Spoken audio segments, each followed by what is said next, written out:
Let's talk about Shiva. I want you to picture him. You see the destroyer, right? The ascetic sitting on a mountain, the god of anger and cosmic endings. Well, what if I told you that image is a deliberate simplification? Not really a lie to trick you, but more like a story for children. Because the truth is just so much more complex, and honestly, a bit more terrifying, and way more beautiful than you've ever been led to believe. You see, the real truth isn't buried in some lost scripture. Nope. It's been hiding in plain sight for thousands of years, concealed inside a list of 1,000 names. And get this, it's not a prayer, it's a code. It's a divine algorithm that basically describes the operating system of reality itself. And today, we're going to crack that code. Because what it shows, it changes everything you think you know about divinity, the universe, and yeah, especially yourself. All right, let's jump right in. The very first crack in this code shows up before the list of names even starts. Who was it that revealed this ultimate text about Shiva, the so-called destroyer? The ancient sages are clear. It was Vishnu, the preserver. Now, just stop and think about that for a second. Why would the cosmic force of stability, of preservation, hand humanity the keys to the ultimate force of dissolution? It makes absolutely no sense. Unless the story we've been told about them being two separate beings is just fundamentally wrong. That's paradox number one. And it gets weirder. The paradox just deepens when you start looking at the names themselves. Name number one is Bhava. It means the source of all existence, the very impulse of creation. But then, just a few names down the list, he's called Rudra, the ferocious one, the one who ends everything. So how? How can one single entity be both the absolute beginning and the absolute end, the source of all life and the trigger for all death? It's a contradiction that just breaks your brain. And this brings us to the final hook, maybe the most unsettling question of them all. If this list has 1,000 names that describe every possible function of the universe, what if the most important name of Shiva isn't even on the list? What if all 1,000 names are just pointers, designed to make you look at something beyond them, a silent truth they can only hint at?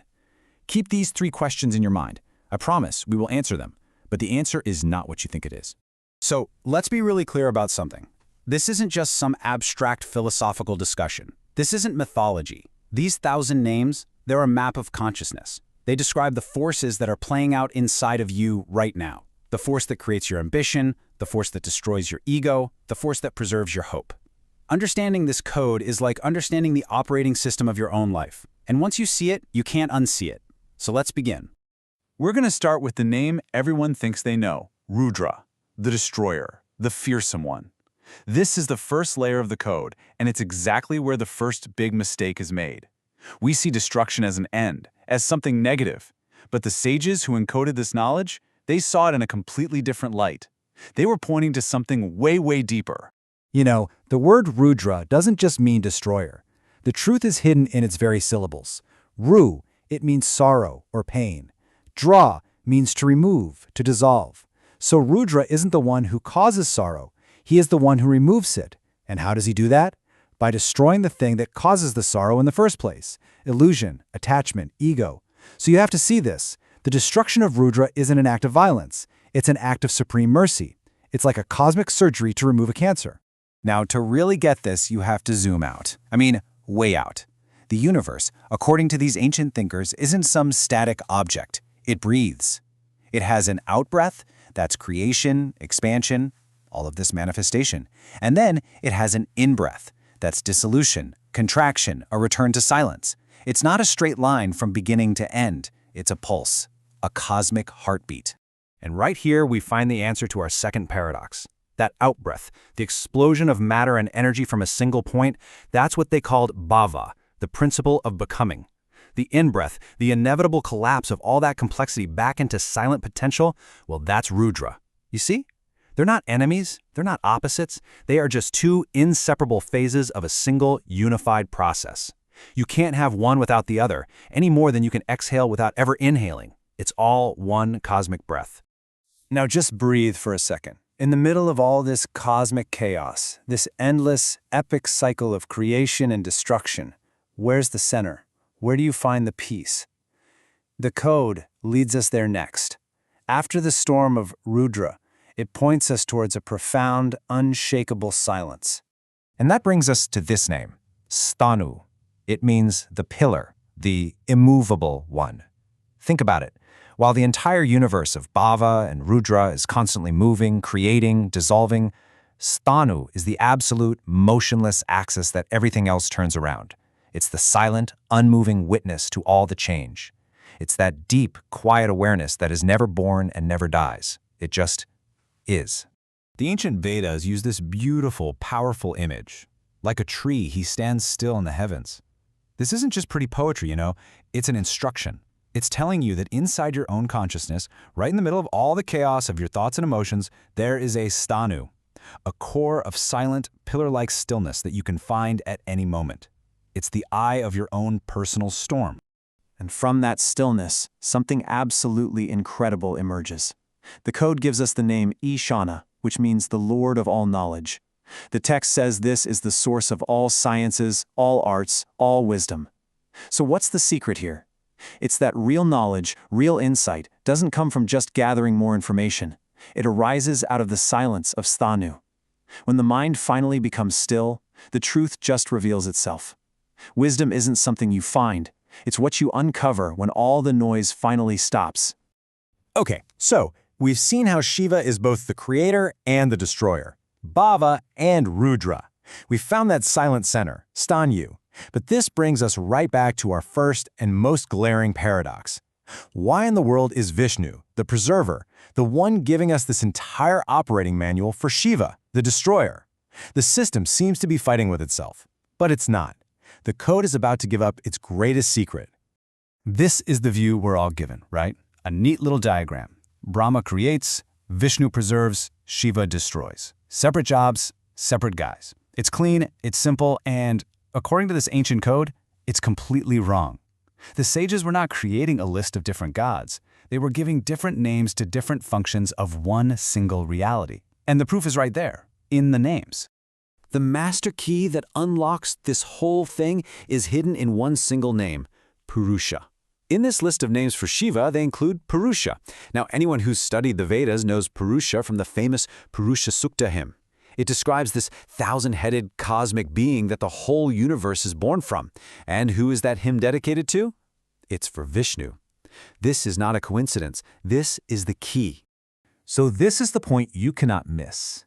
The text isn't saying Shiva is similar to Vishnu or that they're buddies. It is making a radical, mind-bending statement. By naming Shiva as Purusha, it is stating that the underlying principle we call Shiva and the underlying principle we call Vishnu are identical. They are just two names for the same consciousness doing different jobs.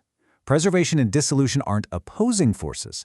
They're the left and right hands of a single cosmic intelligence. And the code doesn't stop there. It just keeps shattering the walls between these concepts. Here, we see the name Arthidevya. This name means the one who is worthy of being prayed to at the beginning of any undertaking. Now, who does that sound like? Who do you pray to before you start anything new? Ganesha. Again, the code is being explicit. The principle of removing obstacles, which we call Ganesha, is just another function of that same single consciousness. So now you see the master plan of the sages. The names aren't walls built to separate different gods. They're bridges, built to show their fundamental unity. Shiva is Purusha, which is the function of Vishnu. He is Arthitavya, the function of Ganesha. The text even calls him Padmalochar, the lotus-eyed one who makes the lotuses bloom, a name for Surya, the sun. One by one, the code dismantles the entire pantheon and points to a single, unified, intelligent reality behind every single name and form. And this is where it all finally comes together. This is the last, profound shift in understanding. For centuries, people have chanted these 1,000 names as a prayer to some external god up in the sky. But the code reveals that was never the point. The list isn't a prayer, it's a mirror. It was never about worshiping Shiva. It was about recognizing these universal forces inside yourself. This is how the code becomes a practical tool for your own life. When your world feels like it's falling apart and you're surrounded by chaos, you don't pray to a distant destroyer. You invoke the principle of Rudra within you. That's the courage to let go of whatever is causing you pain. When you feel unstable, lost in the storm of life, you don't look for some external pillar to lean on. You find your inner sthanu, that core of unshakable, silent stillness that's already inside you. When you're seeking answers, you don't just read more books. You quiet the mind and you access Ishana, the source of all knowledge that arises from your own inner silence. So, the ultimate truth of the Shiva Sahasranama, these 1,000 names, is this. The map is not the territory. The names are just pointers, fingers pointing at the moon. They are a brilliant, intricate, divine map, but the destination of that map is you. All of those cosmic functions, creation, preservation, dissolution, stillness, knowledge, grace, they're not happening out there somewhere. They are happening inside your own consciousness. You are the field where this whole divine game plays out. And that brings us to the final question. The 1,000 names are a complete description of a realized, fully awakened consciousness. They show what a human being is truly capable of embodying. The sages gave us 1,000 names for this ultimate potential. But now, the question turns back to you. When you have faced your chaos, found your stillness, and understood your true nature, what will your name be? What unique quality will you bring forth into this world? That is the 1,001st name, and it's the one that only you can write.